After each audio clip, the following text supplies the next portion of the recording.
सुप्रभात बच्चों। आज मैं आपको गणेश शंकर विद्यार्थी द्वारा रचित धर्म की आर्ट का चैप्टर पढ़ाऊंगी। विद्यार्थी के द्वारा रचित धर्म की आर्ट, जैसा कि नाम से ही पता लगता है, आर्ट मतलब होता है किसी चीज में बाधा उत्पन्न कर देना या किसी चीज के बीच में दीवार खड़ी कर देना। तो धर्म के नाम पर लोग क्या क्या कर्म करते हैं, धर्म के नाम पर स्वार्थी लोग अपना मतलब किस तरह से निकालते हैं और किस तरह से आपको और हमको धर्म के नाम पर लड़ाते पिलाते, हिंदू मुस्लिम को धर्म के नाम पर लड़ाते पिलाते, इस बारे में इस पाठ में बताया गया है। और बताया गया है कि लोगों के द्वारा, धर्माचार्यों के द्वारा, मौलवियों के द्वारा हमें जो लड़वाया जाता है उस लड़ने को हम कैसे रोकें। इस धर्म के नाम पर जो हम लड़ाई झगड़ा करते हैं, क्योंकि हमें पता ही नहीं है कि धर्म क्या है, तो इस धर्म के नाम पर ये लड़ाई झगड़ा, दंगे फसाद, ये जो आए दिन सांप्रदायिक दंगे होते हैं उनको किस तरह से रोका जा सकता है, इस बारे में लेखक ने हमको यहाँ बताया है। तो आप निकालिए गणेश शंकर विद्यार्थी। देखिए, गणेश शंकर विद्यार्थी का जन्म मध्य प्रदेश के ग्वालियर शहर में सन 1891 में हुआ। एंट्रेंस पास करने के बाद वे कानपुर करेंसी दफ्तर के मुलाजिम हो गए। सन 21 में प्रताप साप्ताहिक अखबार निकालना शुरू किया। विद्यार्थी आचार्य महावीर प्रसाद द्विवेदी को अपना साहित्यिक गुरु मानते थे। उन्हीं की प्रेरणा से आजादी की अलग जगाने वाली रचनाओं का सृजन और अनुवाद उन्होंने किया। इसी उद्देश्य की पूर्ति के लिए उन्होंने सहायक पत्रकारिता की। विद्यार्थी के जीवन का ज्यादातर समय जेलों में बीता। उन्हें बार बार जेल में डालकर भी अंग्रेज सरकार को संतुष्टि नहीं मिली। वह उनका अखबार भी बंद करवाना चाहती थी। कानपुर में सन 1931 में मचे सांप्रदायिक दंगों को शांत करवाने के प्रयास में विद्यार्थी को अपने प्राणों की बलि देनी पड़ी। उनकी मृत्यु पर महात्मा गांधी ने कहा था, काश ऐसी मृत्यु मुझे भी मिली होती। विद्यार्थी उस समय के लेखक थे जब भारत में आजादी की लहर दौड़ रही थी, और इस तरह स्वतंत्रता आंदोलन में लेखक होने के बावजूद विद्यार्थी ने बहुत सहयोग दिया। इनका खुद का भी एक साप्ताहिक पत्र निकलता था प्रताप नाम से, और इनके जो गुरु थे, जो जिन्हें ये गुरु मानते थे, वो भी एक बड़े लेखक थे, महावीर प्रसाद द्विवेदी, जिनको ये अपना गुरु मानते थे। और इस तरह से लेखक के जो लेखन शैली थी उसमें अलग जगाने वाली रचनाओं का सृजन होता था, अर्थात स्वतंत्रता की अलग, लोगों के अंदर स्वतंत्रता की भावना पैदा हो, ऐसी कोशिश करते थे। और इस तरह से पत्रकारिता के साथ अपना लेखन कार्य करते थे। और और स्वतंत्रता आंदोलन में हिस्सा लेते थे, तो अंग्रेज सरकार ने इन्हें कई बार जेलों में डाल दिया। हर बार छूटते और वही काम करते थे, और अंग्रेज सरकार चाहती थी कि इनकी पत्रकारिता बंद कर दी जाए। और इस तरह से जब इन्होंने अपनी पत्रकारिता बंद नहीं की और इसी कार्य में लगे रहे, तो एक दिन विद्यार्थी ने इसी आंदोलन के चलते अंग्रेज की गोली से अपने प्राणों की आहुति दे दी, अपने प्राणों को बलि कर दिया। इस तरह से महात्मा गांधी ने इनके बारे में कहा, काश ऐसी मृत्यु मुझे भी प्राप्त हो जाती, अर्थात भारत के लिए, अपनी मातृभूमि के लिए शहीद हो जाने की मुझे भी ऐसी मौत मिल जाती, ऐसा महात्मा गांधी ने इनकी मृत्यु का विचार व्यक्त किया। विद्यार्थी अपने जीवन में भी, लेखन में भी गरीबों, किसानों, मजदूरों, मजलूमों आदि के प्रति सच्ची हमदर्दी का इजहार करते थे। देश की आजादी की मुहिम में आड़े आने वाले किसी भी कृत्य या परंपरा को वह आड़े हाथों लेते थे। देश की आजादी उनकी नजर में सबसे महत्वपूर्ण थी। आपसी भाईचारे को नष्ट करने वाले को वे जमकर खबर लेते। उनकी भाषा सहज, सरल, लेकिन बेहद मारक और सीधे प्रहार करने वाली होती थी। विद्यार्थी के जीवन के बारे में बताया गया है। जब ये लेखन शैली करते थे तो इनकी जो लेखन शैली थी, जो जिसके बारे में लिखते, तो मजदूरों के बारे में लिखते, या फिर मजलूम मतलब होता है गरीबों के बारे में लिखते, किसानों के बारे में लिखते, जो दुखिया, जो किसी के अत्याचार से दुखी हैं उनके बारे में लिखते थे। इस तरह उनके प्रति सच्ची हमदर्दी, प्रेम दिखाते थे और उनके बारे में अपनी लेखन शैली को अंजाम देते थे। और इस तरह से आपसी भाईचारे को नष्ट करने वाली अनेक बातों को वो अपने पेपर में, अपने लेखन शैली में व्यक्त करते थे। उनकी भाषा सहज सरल जरूर थी, लेकिन मारक, दूसरों के ऊपर व्यंग्यात्मक, मारक मतलब होते दूसरों को मारने वाले, अर्थात व्यंग से, हाथों से तो मारते नहीं थे, व्यंग से, बातों से उनको मारने की क्षमता रखते थे।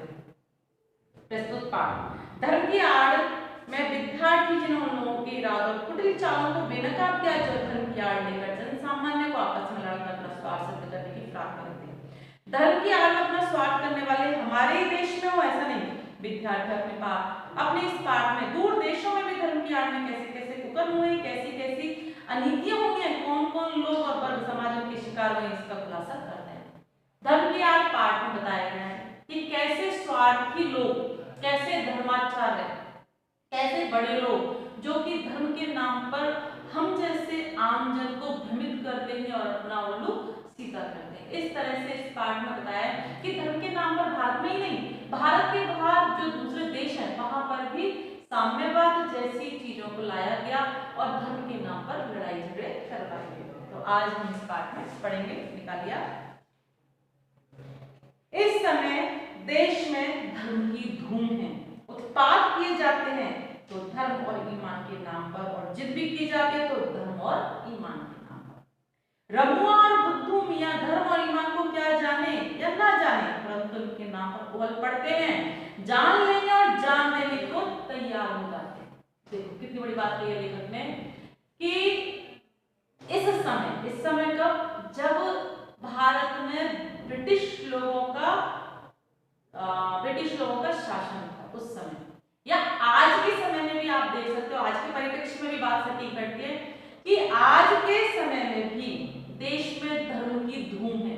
धर्म की धूम मतलब हमारा भारत देश अनेकों धर्मों को मानने वाला है, इसलिए चारों तरफ लोग अपने अपने धर्म को उत्तम बनाने के लिए, उत्तम बताने के लिए लड़ाई झगड़ा करते हैं। चारों तरफ देश में धर्म की धूम है, उत्पात किए जाते धर्म और ईमान के नाम पर। उत्पात मतलब लड़ाई झगड़ा, धर्म और ईमान, ईमान मतलब होता है सच्चाई, धर्म, दोनों को बातें करते हैं। धर्म और ईमान के नाम पर लोग अपने अपने मजहबों के नाम पर, अपने अपने धर्म के नाम पर उत्पात करते हैं, लड़ाई झगड़ा करते हैं, और जिद भी की जाती है तो धर्म के नाम पर, और जिद करते हैं नहीं मेरा धर्म भी सर्वश्रेष्ठ है, तुम्हारा धर्म कोई नहीं, लड़ाई करने को आतुर है, प्राण एक दूसरे के प्राण लेने को आतुर है, किसके नाम पर, धर्म और ईमान के नाम पर। रमुआ और बुद्धू मियां धर्म और ईमान को जाने या ना जाने। देखो दो नाम बताए गए हैं, रमुआ, राम कोई होता तो गांव में रमुआ करके बोलते हैं, अर्थात हिंदू नाम, पूरे हिंदू समाज को रिप्रेजेंट कर रहा है रमुआ। और बुद्धू मियां, ये मियां करके बोला है, इसका मतलब मुस्लिम समुदाय को रिप्रेजेंट कर रहा है।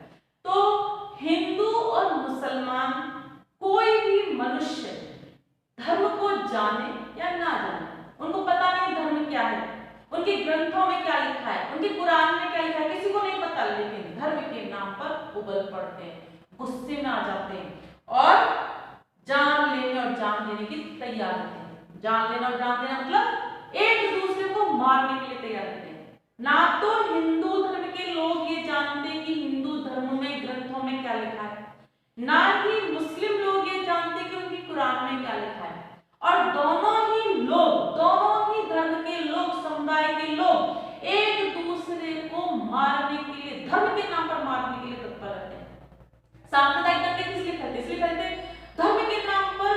आपको पता नहीं आपके धर्म में, किसी के धर्म में ये नहीं लिखा है कि सामने वाले का धर्म बेकार है, किसी के भी नहीं लिखा। आप पढ़ के देख लो कितने भी धर्म ग्रंथों को, किसी का भी कुरान, बाइबल कुछ भी पढ़ लो, कहीं नहीं लिखा कि दूसरे का धर्म बुरा है, आप उससे नफरत करो।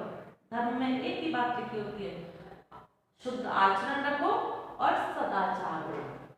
धर्म के स्पष्ट चिन्ह नहीं है, दो ही, दूसरों के प्रति प्रेम की भावना और दूसरों के धर्म का आदर करना। लेकिन हम उल्टे हैं, हमारा धर्म क्या है हम लोगों को पता ही नहीं है, और दो वर्ग, दो अलग अलग संप्रदाय धर्म को मानने वाले लोग एक दूसरे की जान लेने को आतुर रहते हैं और जान देने को भी आतुर रहते हैं। देश के सभी शहरों का यही हाल है। उबल पड़ने वाले साधारण आम आदमी का इससे केवल इतना ही दोष है कि वह सब कुछ, वह कुछ भी नहीं समझता बूझता, और दूसरे लोग उसे जिधर जोत देते हो जुट जाता है। यथार्थ दोष है कुछ चलते पुर्जे पढ़े लिखे लोगों का, जो मूर्ख लोगों की शक्ति और उत्साह का दुरुपयोग इसलिए कर रहे हैं कि इस प्रकार जाहिलों के बल के आधार पर उनका नेतृत्व बड़प्पन कायम है। इसके लिए धर्म और ईमान की बुराइयों से काम लेना सबसे सुगम मालूम पड़ता है, सुगम है भी। अब क्या कह रहे हैं लेखक कि सारे देशों में, विशेषकर भारत में तो यही हाल है। क्या हाल है कि आप और हम जनसाधारण जो लोग हैं, जिनको बचपन से जिस दिन जन्म लेते हैं उस दिन माँ बाप समझा देते हैं ये अपना धर्म है और अपना धर्म सर्वश्रेष्ठ है, बाकी के धर्म बेकार है, तो हम उसी परवरिश में आगे बढ़ते हैं, तो हम धर्म के नाम पर अंधभक्त होते हैं। अंधभक्त समझते हो? आंख बंद करके भक्ति करना, सामने वाला क्या है कुछ नहीं, जो हूं सो मैं हूं, ऐसी भक्ति करते हैं हम अपने धर्म के नाम पर। तो ऐसे अंधभक्तों से जो धर्म आचार्य होते हैं, जो मौलवी होते हैं, जो बड़े बड़े पंडित होते हैं, वो लोग क्या करते हैं, धर्म के नाम पर ऐसे अंधभक्तों को इकट्ठा करते हैं और दो समुदायों में लड़ाई करवाते हैं, कराते ना। उन कभी भी तुम लोगों ने देखा है, कभी भी लड़ाइयां होती तो कभी भी नेता लोग मरते क्या? नहीं मरते। कौन मरता है? जो गरीब, जो लड़ाई करते हैं, बेवकूफों की तरह लड़ते हैं, उनको पता नहीं धर्म क्या है, जिनको धर्म की समझ नहीं लेकिन अंधभक्त है अपने धर्म के प्रति, जिनको समझाने बुझाओ आप कुछ समझ में नहीं आता। क्यों? क्योंकि उनके खून में स्टार्टिंग से यही बात डाल जाती है, उनकी बुद्धि में ये बात भरी जाती है कि भैया अपना धर्म ही सर्वश्रेष्ठ है। इसलिए धर्म को ना जानते हुए, धर्म को गलत तरीके से जानते हुए दो समुदाय लड़ते हैं। कारण जो धर्म गुरु हैं, जो मौलवी हैं, वो अपने स्वार्थ की सिद्धि करते हैं। इस प्रकार सबसे सरल काम बताया गया धर्म के नाम पर लोगों को बेवकूफ बनाना। आज भी आप देख लो धर्म के नाम पर कितने हजारों लाखों लोग बेवकूफ बनते हैं। एक धर्मगुरु बैठकर कथा वाचन करता है, इतनी खुद का जीवन ऐशो आराम में व्यतीत करता है, देखा ना आपने, और सामने वाले हजारों लोगों को धर्म के नाम पर बेवकूफ बनाता है, जबकि खुद कभी माला भी नहीं करता, खुद कभी भगवान का नाम भी नहीं लेता। देखा है ना, आज तो चल रही है ना दुनिया में ये चीजें, आपको आए दिन देखते हो न्यूज़पेपर में। मैं किसी का नाम नहीं लूंगी लेकिन ये चीज तो आपको समझ में आनी चाहिए ना। तो इस तरह से मौलवियों और धर्मगुरुओं में जितने भी बड़े बड़े मौलवी हुए हैं, जितने भी बड़े बड़े धर्म आचार्य हुए हैं, धर्म गुरु हुए हैं, इन्होंने इन जाहिलों, कौन जाहिलों? हम जैसे जाहिलों को, जो अंधभक्त है, जिनको बुद्धि नहीं है, अपने धर्म के नाम पर हम कुछ नहीं जानते, फिर भी धर्म के नाम पर उगल पड़ते हैं और सांप्रदायिक दंगे करते हैं। और इस तरह वो जो धर्म गुरु और मौलवी हैं, जो धर्माचार्य है, वो अपनी अपनी रोटी सेकते हैं। करोड़पति अरबपति होते हैं वो लोग, तुम लोग हो क्या? हम लोग हैं क्या? नहीं है। फिर भी उनको हम लाला कर देते हैं, उनके लिए हम लड़ाइयां करते हैं। तो इस तरह से सबसे सरल मार्ग दुनिया में यदि ऊंचा बनने का तो आप धर्म गुरु बन जाओ और हजारों लोगों को बेवकूफ बनाओ, करोड़ों लोगों को बेवकूफ बनाओ। इस तरह से धर्म गुरुओं का बोलबाला है। इस तरह से सबसे सरल रास्ता धर्म के नाम पर लोगों को लड़ाई झगड़ा करवाना।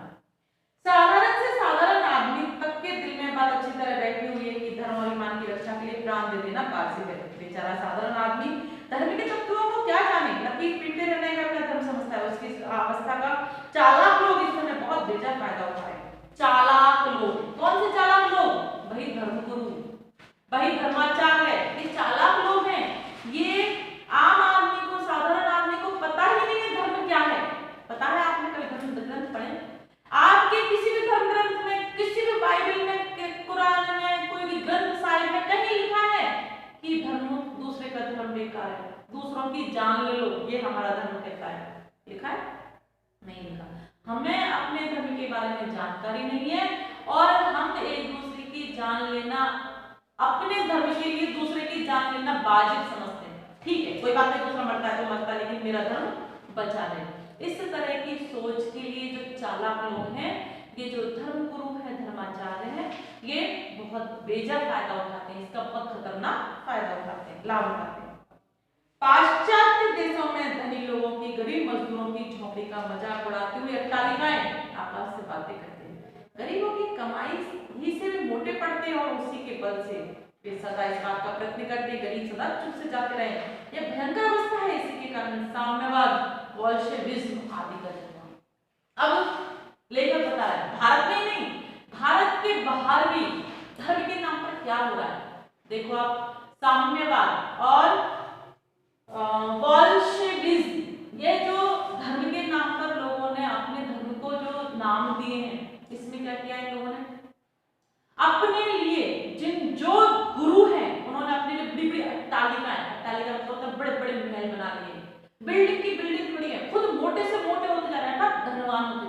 हैं और गरीब से गरीब होता जा रहा है। यही साम्यवाद है। आदमी गरीबी में और गरीब हो जाए और धनवान हो जाए, इसी को साम्यवाद कहते हैं। इस तरह से भारत में ही नहीं विदेशों में भी धर्म के नाम पर बहुत ऊंच नीच की जाती है। धर्म के नाम पर लोगों को बेवकूफ बनाया जाता है। हमारे देश में इस समय धनपतियों का इतना जोर नहीं है या धर्म के नाम पर कुछ इन्ने गिने आदमी अपने हीन स्वार्थों की सिद्धि के लिए करोड़ों आदमी की शक्ति का दुरुपयोग किया करते हैं। गरीबों का धनाढ़ियों द्वारा चूसा जाना इतना बुरा नहीं जितना बुरा यहाँ है धन की मार, यहाँ और वहां है बुद्धि की मार। वहां धन दिखाकर तो करोड़ों को वश में किया जाता है, फिर मनमाना धन पैदा करने के लिए जोत दिया जाता है। यहाँ पर बुद्धि पर पर्दा डालकर पहले ईश्वर और आत्मा का स्थान अपने लिए लेना और फिर धर्म, ईमान, ईश्वर और आत्मा के नाम पर अपनी स्वार्थ सिद्धि के लिए लोगों को लड़ाना भिड़ाना। अब लेखक बता रहे हैं जो साम्यवाद है इसमें धर्म के नाम धन दिखाकर आप और धनवान बनते हैं, गरीब और गरीब बनते हैं। यहां पर बुद्धि का खेल नहीं है, यहां पर धन की मार मतलब होता है गरीब का और गरीब हो जाना और पैसे वाले का और पैसे वाले हो जाना। जैसे मैं आपको बताती हूँ, जैसे हम कोई पैसे वाला है एक बिल्डिंग बनवाता है, बड़ी सारी बिल्डिंग बनवाता है, ठीक है, और उस बिल्डिंग को बनवाने के लिए मजदूरों को लाता है ना, मजदूर आते हैं, कारीगर आते हैं काम करने के लिए, और उन मजदूरों को प्रत्येक दिन के हिसाब से तुम 10 घंटे काम करोगे तो तुम्हारे 100 रुपए 200 रुपए होते हैं, ठीक है, काम मिला उनको, काम चालू करते हैं। अब वो मजदूर रात दिन एक करके वो 100 रुपए के लिए काम करता है साल भर तक, तो उसकी बिल्डिंग तैयार करती है। मजदूर को कितना 100 रुपए मिला, डेली खाया, डेली खत्म, डेली खाया, डेली खत्म, डेली कुआ खोदो, डेली पानी पियो, बाकी का जयराम जी इकट्ठा होता नहीं। लेकिन जो धनवान है जिसने उस पर मकान बनवाया, बिल्डिंग बनवाई, वह उस बिल्डिंग को अब किराए पर उठा देता है, लोग उसको रेंट देकर रखते हैं, मकान उसका है, लोग थोड़े से दिन के लिए वहां है और रेंट दे रहे हैं, तो रेंट में वह अपनी किस्त चुकाता है, लोन चुकाता है जो गवर्नमेंट से वह लेता है, धीरे धीरे मकान उसके नाम हो जाता है। अब वह मकान को करोड़ों में बेचता है, समझ में आ रहा है? आपसे उसने बनवाया, गवर्नमेंट से पैसा जो लिया उसको लोगों से लेकर चुका दिया, देखो बुद्धि, गवर्नमेंट से उसने लोन लिया 5 करोड़ का और जब तक रेंट पर रखा, जब तक कि लोगों से 5 करोड़ रुपए आ नहीं गए, और जब 5 करोड़ रुपए आ गए तो उसने रेंट खत्म किया, गवर्नमेंट का पैसा दिया रेंट से, अब रेंट से रेंट वालों को हटा दिया और पूरी बिल्डिंग को 10 करोड़ में बेच दिया, तो पूरा 10 करोड़ का फायदा हुआ कि नहीं हुआ? हाँ या ना? हुआ ना? तो ये है साम्यवाद। गरीब और गरीब हो जाता है, अमीर और अमीर हो जाता है ना। ये है धन की मार। धन की मार उतनी बुरी नहीं है जितनी बुरी बुद्धि की मार है। बुद्धि की मार क्या होता है? आपके आंखों के ऊपर धर्मगुरु पर्दा डाल देते हैं, पर्दा मतलब आड़, आपको कुछ और दिखाई नहीं देता, जो मेरा गुरु कहता है वही सर्वश्रेष्ठ, मेरा जो गुरु कहता है, मेरे गुरु, मैंने आंख बंद कर लिया, मेरे गुरु ने बोला बेटा कुआं में कूद जा, मैं कुएं में कूदने को तैयार हूं, समझ में आ रहा है? तो जैसे आज आतंकवादी क्यों उत्पन्न हो रहे? धर्म के नाम पर उनको समझाया जाता है बेटा तेरे तू अल्पसंख्यक के लोग कम हैं, हम तभी ही जिंदा रह सकते हैं जब हम सामने वाले को मारेंगे, तो सामने वाले को मारने के लिए क्या करना? आतंकवादी बनना पड़ेगा, उनके समूह के समूह मारेंगे तो हमारे लोग ज्यादा हो जाएंगे, वो कम हो जाएंगे, और इस तरह से हम अपने धर्म का, हमारे धर्म में लिखा है किसी को मारना बुरी बात नहीं है, आप अपने धर्म को बचाने के लिए हजारों लोगों को मार दो, तो क्या वे बड़े बड़े लोग आकर मरते क्या? नहीं, आतंकवादियों को जन्म देते हैं, छोटे छोटे बच्चों को आतंकवादी बना देते, बंदूक चलाना सिखा देते, बारूद चलाना सिखाते, खुद नहीं मरते, कभी नहीं मरते, और मरते हैं तो दूसरे रूप में जन्म ले लेते हैं, लेकिन कभी खत्म नहीं होता वो आतंकवाद। और इस तरह से बुद्धि की मार सबसे खतरनाक है। धन की मार आदमी जिंदा तो रहता है अपने बलबूते पर, अपनी इच्छाओं के साथ, लेकिन बुद्धि की मार पड़ जाने पर आदमी की बुद्धि पर पर्दे पड़ जाते हैं और वे अनचाहा काम करते हैं जो कि धर्मगुरु करवाते हैं, और सिर्फ धर्मगुरुओं के लिए, मौलवियों के लिए अपने जीवन को समर्पित कर देते हैं, और इस तरह से धर्म के नाम पर, ईमान के नाम पर, ईश्वर के नाम पर लड़ते झगड़ते, लड़ाई करते हैं। और अपनी स्वार्थ सिद्धि, जो लालची लोग हैं, जो चालाक लोग हैं, वो अपनी स्वार्थ सिद्धि पूरा करते हैं। मूर्ख बेचारे धन की दुहाइयां देते, दीनहीन चिल्लाते, अपने प्राणों की बाजियां खेलते, थोड़े से अनियंत्रित धूर्त आदमियों का आसन ऊंचा करके और अपना बल बढ़ाते हैं। धर्म और ईमान के नाम पर किए जाने वाले इस भीषण व्यापार को रोकने के लिए साहस दृढ़ता के साथ उद्योग होना चाहिए। जब तक ऐसा नहीं होगा तब तक भारतवर्ष में नित्य प्रति बढ़ते जाने वाले झगड़े कम नहीं होंगे। अब लेकर क्या है, ये जो चतुर लोग हैं, चालाक लोग हैं, जो धर्म के, चाहे कैसा भी चालाक इंसान है, ये चालाक और चतुर इंसान ही मनुष्य के अंदर जो धर्म की आड़, धर्म की रुकावट पैदा कर रहे हैं। ये ऐसा नहीं होना चाहिए। क्या करना चाहिए, आपका मन जिस धर्म को चाहे उसको माने, और सामने वाला जिस धर्म को मानना चाहे उस धर्म को माने। कोई भी मनुष्य किसी भी धर्म की टांग नहीं अड़ाए, अर्थात कोई भी मनुष्य किसी दूसरे मनुष्य के धर्म में बाधा उत्पन्न न करे। यदि कोई मनुष्य दूसरे मनुष्य के धर्म में बाधा उत्पन्न करता है तो इसमें भारत के संविधान को एक नियम बनाना चाहिए, कानून होना चाहिए कि यदि कोई दूसरे के धर्म में आड़े आता है, धर्म में आड़ व्यक्त करता है, बाधा उत्पन्न करता है, तो उसको स्वाधीनता के विरुद्ध समझा जाए और उसके प्रति कार्रवाई की जाए। देश की स्वाधीनता के लिए जो उद्योग किया जा रहा था उसका यह दिन निस्संदेह अत्यंत बड़ा। जिस दिन स्वाधीनता के क्षेत्र में खिलाफत, मुल्ला, मौलवी और धर्माचार्यों को स्थान दिया जाना आवश्यक समझा गया, एक प्रकार से उस दिन हमने स्वाधीनता के क्षेत्र में एक कदम पीछे हटकर रखा था।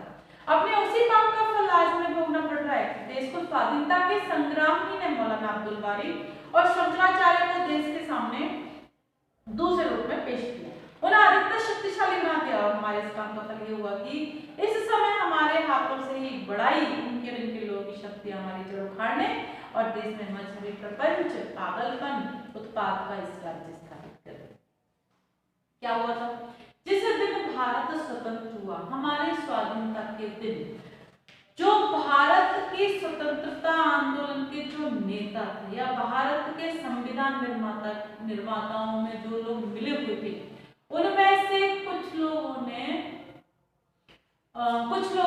धर्म को ज्यादा इंपॉर्टेंट दिया और मौलवी और शंकराचार्य को प्रमुख बना दिया। इन लोगों ने क्या किया, इन लोगों ने धर्म के नाम पर इस देश के दो टुकड़े और उसी टुकड़े का, उसी धर्म के मानने का परिणाम आज हम भोग रहे हैं, उस समय भी हमने भोगा। जैसे ही धर्म को मौलवियों और शंकराचार्यों के बीच में बांटा गया, जैसे ही मजहब के नाम पर और मंदिरों के नाम पर बांटा गया धर्म के नाम पर, उस दिन बहुत खून खराबा हुआ।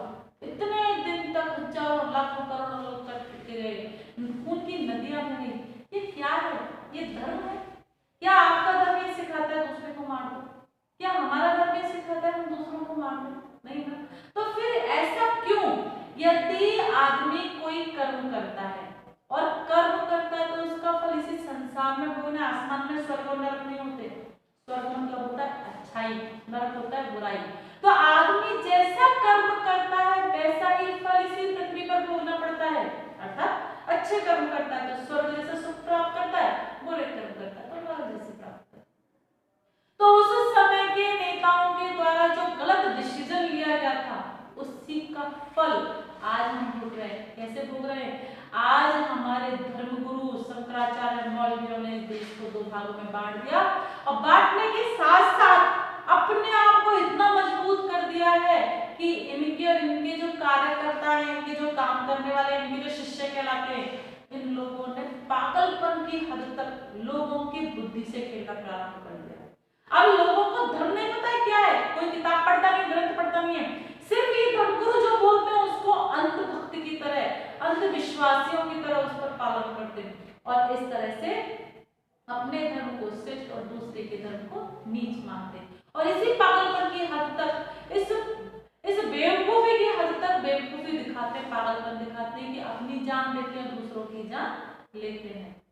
इस तरह से महात्मा गांधी धर्म का सर्वोच्च स्थान देते हैं। वे एक पग धर्म के बिना चलने के लिए तैयार नहीं, परंतु उनकी बात ले उड़ने से पहले प्रत्येक आदमी का कर्तव्य है कि भली समझ ले महात्मा जी के धर्म का स्वरूप क्या है।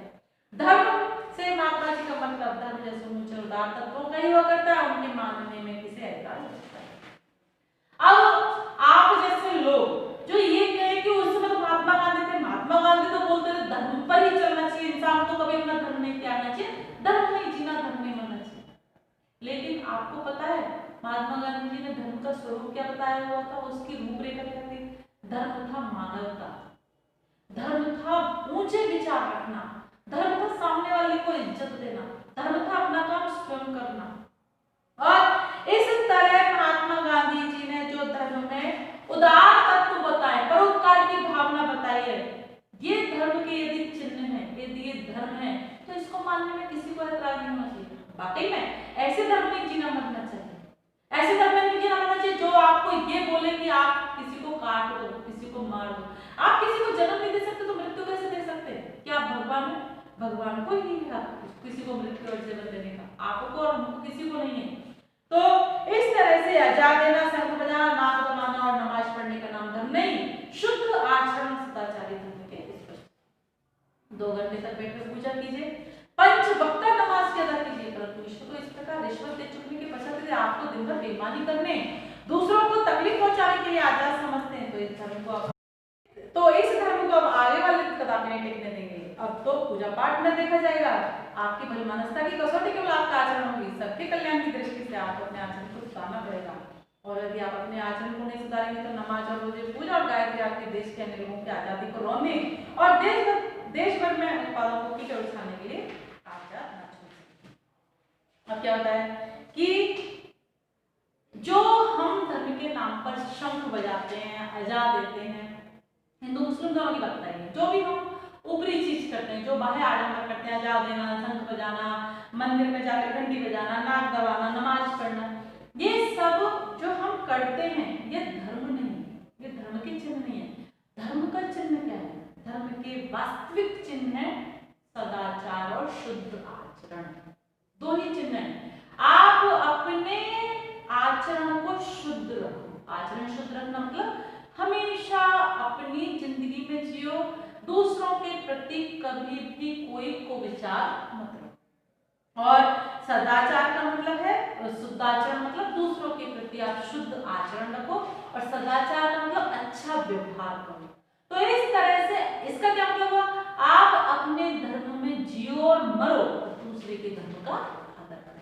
यदि प्रत्येक मनुष्य ये सीख जाए कि धर्म के नाम पर लड़ाई झगड़ा नहीं, धर्म के नाम पर कोई बैरभाव नहीं, सबको अपना धर्म प्रिय है, अपने धर्म में मरना जीना चाहिए, ये हमारा धर्म शिक्षा देता है। हमारा धर्म ये शिक्षा नहीं देता कि दूसरे के धर्म में टांग अड़ाना चाहिए, दूसरे के जीवन को लेना चाहिए। आप जब जीवन नहीं दे सकते तो ले भी नहीं सकते।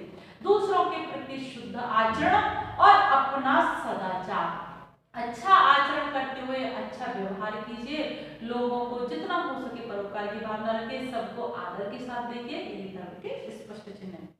आप 2 घंटे तक बैठकर पूजा करते हैं, लगातार 2 घंटे तक बैठकर पूजा कर रहे हैं, और पूजा कर रहे हैं, नमाजी लोग जो होते हैं, मुस्लिम लोग होते हैं, 5 वक्त की नमाज अदा करते ना, और उसके बाद आप उठते हैं पूजा से, और पूजा से उठकर बाहर जाकर धर्म के नाम पर लड़ाई झगड़ा करते हैं, बुरा आचरण करते हैं, किसी का दिल दुखाते हैं, तो क्या आपकी पूजा पाठ शुद्ध है? क्या आपका ईश्वर ये बात मानने के लिए तैयार है कि आप जब पूजा पाठ करते हैं अच्छी बात है? जब आपके अंदर परोपकार की भावना नहीं, शुद्ध आचरण सदाचार नहीं, तो आपकी पूजा पाठ बेकार है, ये बाह्य आडंबर है। पहले अंदर को तो शुद्ध कीजिए। आप हाथ में माला लेके बैठे राम राम राम राम कर रहे हो, सामने कुत्ता देखा छी छी करके उसको भगाते हैं, तो ये तो भगवान के प्रति आपका प्रेम नहीं, भगवान के प्रति प्रेम है। आप ये माला मत करो, लेकिन किसी को भी दुत्कारो मत, ये धर्म है। तो इस तरह से अब इस तरह का धर्म अब लोग समझने लगे हैं। तो इस तरह के धर्म जो हम ऊपरी जो धर्म करते हैं, जो माला जापा छापा तिलक लगाते हैं, पूजा पाठ करते हैं, ये शुद्ध धर्म नहीं।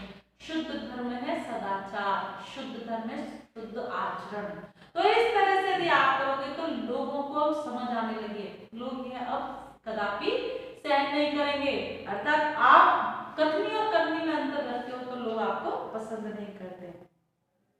अब आपकी भलमानसता की कसौटी आपका आचरण पर है। भलमानसता है लोगों के प्रति आप जो प्रेम दिखाते हैं, धर्म के नाम पर जो आप लोगों को दिखा दिखाते हैं कि ऐसा हमारा धर्म है, ये आपका आचरण, आपका व्यवहार बताएगा कि वाकई में आप कैसे हैं। आप कथनी करनी में तो अंतर नहीं करते, आप जो करते हैं क्या वही हमें सिखा रहे हैं, या आप कुछ करते हैं हमें दूसरी चीज सिखा रहे हैं। आजकल के धर्मगुरु कैसे हैं, करते कुछ है और कहते कुछ है। तो इस तरह से कथनी करनी में अंतर नहीं रखना चाहिए, जो आप करते हैं वही सामने वाले को सिखाना चाहिए। तो यदि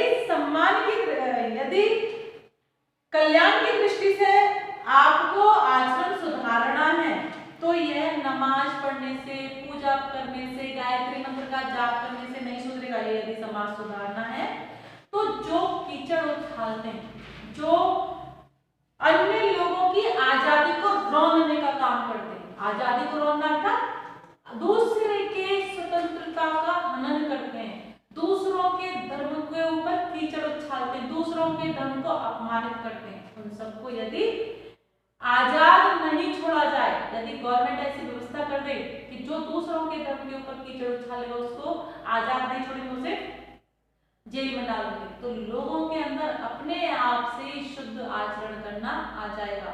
लोगों के अंदर डर तो होना चाहिए ना, हमारा देश धर्मनिरपेक्ष राज्य है, इसलिए हम लोग एक दूसरे को, अपने आप को उच्च बनाने के लिए दूसरों को तुच्छ दिखाते हैं, जो कि गलत है। ऐसे धार्मिक और दीनदार आदमियों से तो वे लामजहब और नास्तिक आदमी कहीं अधिक अच्छे और ऊंचे, जिनका आचरण अच्छा है और दूसरों के दुख सुख का ख्याल रखते हैं, जो मूर्खों को किसी स्वार्थ सिद्धि के लिए उकसाना बहुत बुरा ख्याल रखते हैं, समझते हैं। ईश्वर इन नास्तिकों को लामजहब लोगों को अधिक प्यार करेगा, वे अपने पवित्र नाम पर अपवित्र काम करने वालों से ये कहना पसंद करेगा, मुझे मानो या ना मानो, तुम्हारे मानने से मेरा ईश्वर तो कायम नहीं रहेगा, दया करके मनुष्यत्व को मानो, पशु बनना छोड़ो, आदमी बनो। अब क्या बताया, धर्म के नाम पर हम बहुत बड़े बड़े गुरु बन गए हैं, धर्म के नाम पर हम अपने आप को धार्मिक कहलाते हैं, भैया मैं 2 घंटा पूजा करता हूँ, अरे भैया मैं नमाज अदा करता हूँ 5 समय की। और जो लोग पूजा नहीं करते, जो नमाज अदा नहीं करते, उनको कहते हैं क्या करेगा, नरक में जाएगा, नरक में कुछ भी पूजा पाठ नहीं करता, कहते हैं। लेकिन जो नास्तिक हैं, जो लामजहबी, देखो उर्दू शब्द है, मजहब मतलब धर्म, जो ईश्वर में विश्वास नहीं करते, जो नास्तिक हैं, नास्तिक मतलब होता है जो साकार भगवान की पूजा नहीं करते, भगवान में ये बात मानते लेकिन मंदिर जाना पसंद नहीं करते, पूजा पाठ नहीं करते, जो लामजहबी है, जो अल्लाह को मानते तो है लेकिन कभी मस्जिद नहीं जाते, नमाज अदा नहीं करते, लेकिन वो लोग परोपकार होते हैं, वो लोग दूसरों के दुख सुख को दुख सुख समझते हैं, दूसरों के धर्म की इज्जत करते हैं। मैं नास्तिक हूं लेकिन दूसरे के धर्म के लिए गालियां नहीं देते, दूसरे को मारते नहीं है। तो ऐसे लोगों को, जो नास्तिक है, लामजहबी है, ये उन धार्मिक लोगों से, मजहबी लोगों से लाख गुना अच्छे हैं। क्यों अच्छे हैं? ऐसे लोगों को, नास्तिक लोगों को भगवान प्यार करता है। क्यों? क्योंकि धर्म के नाम पर वो अधर्मी नहीं है। हम लोग धार्मिक होकर अधर्मी हैं। हम धर्म के नाम पर चारों तरफ लड़ाई झगड़े करवाते हैं, तो ये तो धर्म के नाम पर मजहबी गुण होते हैं ना। तो इस तरह से लेकर कह रहा है, वे लोग ज्यादा अच्छे हैं, भगवान को वे लोग ज्यादा प्यारे हैं जो नास्तिक हैं, लामजहबी हैं। कारण भगवान के धर्म को उन्होंने खत्म नहीं किया। और भगवान का मानना है, भगवान लोगों से कहता है तो मुझे मानो ना मानो, तुम्हारे नहीं मानने से मेरा ईश्वरत्व कम नहीं हो जाएगा। यदि तुम मुझे नहीं मानोगे तो मुझ में कोई फर्क नहीं आएगा। मेरा काम, भगवान का काम क्या है? सृष्टि की रचना करना, सृष्टि का संहार करना, संचार करना, तो ये तो उसका काम है। उसके ईश्वरत्व में कोई कमी नहीं आएगी। तुम पशुता छोड़ो। पशुता मतलब होता है जानवर की प्रवृत्ति। क्या होती है जानवर की प्रवृत्ति? अपना पेट भरना, दूसरों को तकलीफ देना, खुद धरना चढ़ जाना, सामने वाले को गरीब से गरीब और गरीब कर देना, उसका खून चूसना, उससे मेहनत करवाना और उसको 2 जून की रोटी नहीं देना, ये पशुता है। पशु मत बनो, क्या बनो? मनुष्य बनो। मनुष्य क्या होता है? मानव के अंदर मानवता की भावना रखना।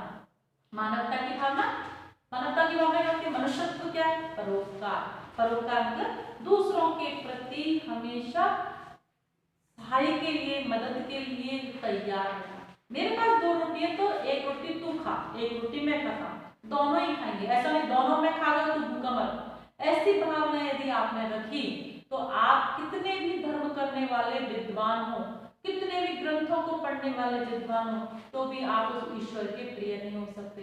इसके बजाय तो वो नास्तिक जो ईश्वर को मानते ही नहीं है वो ज्यादा प्रिय है, कारण दुख सुख बांटते हैं लोगों की तकलीफ समझ में आती है, धर्म के नाम पर लड़ाई झगड़ा नहीं करते। तो इस तरह से भगवान भी हमसे हाथ जोड़कर प्रार्थना कर रहा है, भैया मनुष्य बनो, पशुता छोड़। तो इस पाठ में आपको गणेश शंकर विद्यार्थी की भाषा के बारे में बोला ना, सहज सरल लेकिन मारक है। मारक यानी व्यंग के साथ बोली जाती है, सामने वाले के दिल तक बात पहुंच जाती है। इस बात को इस पाठ के साथ हमने समझा। अब इस पाठ का क्या सारांश है थोड़ा सा हम लिख लेते हैं। लिखिए, पाठ के सारांश में सबसे पहली चीज आई है, लेखक ने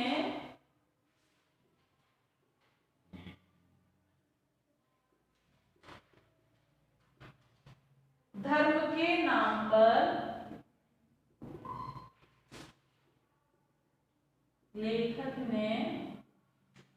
धर्म के नाम पर लोगों को आपस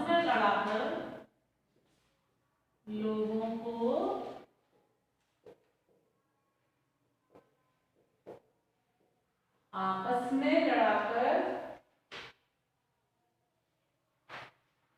अपना स्वार्थ सिद्ध करने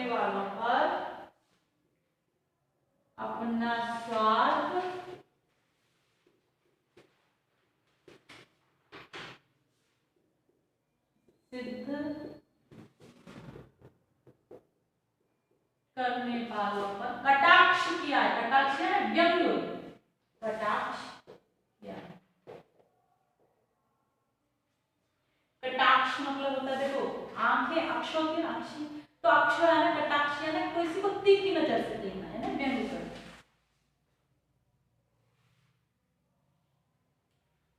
दूसरी चीज में बताई गई कि पाश्चात्य देशों में, पाश्चात्य ना भारत के अलावा जो दूसरे देश हैं, पश्चिमी जो देश हैं, पाश्चात्य देशों में धनी और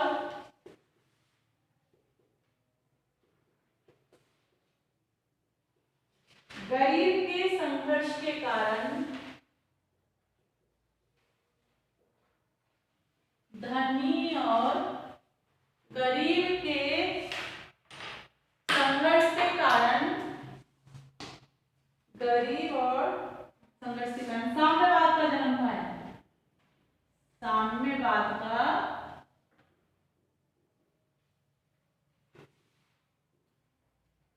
साम्यवाद का जन्म हुआ है।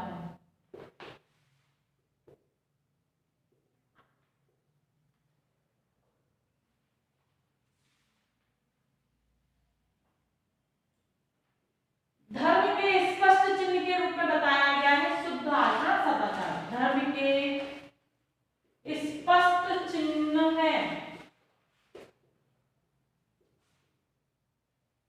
धर्म के स्पष्ट चिन्ह है शुद्ध आचरण, शुद्ध आचरण या जोड़ के तो शुद्ध आचरण,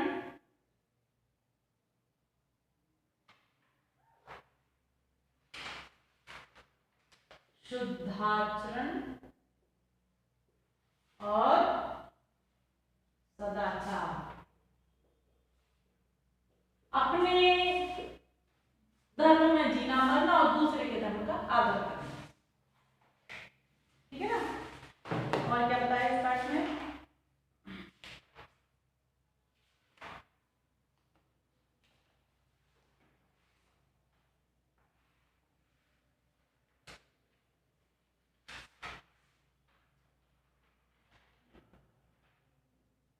धर्माचार्यों की स्वार्थ सिद्धि का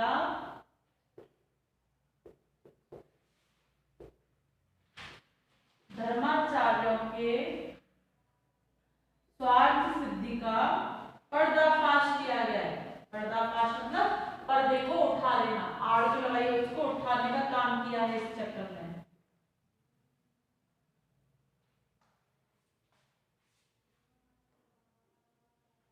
लेखक मानव धर्म को, मनुष्यत्व को अपनाने पर बल देता है। मानव धर्म को अपनाने पर बल देता है।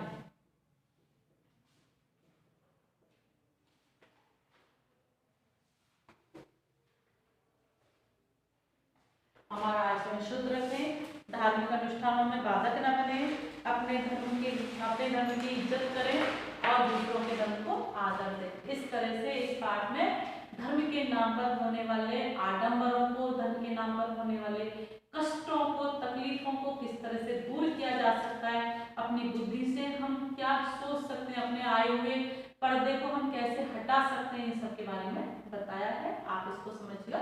Thank you.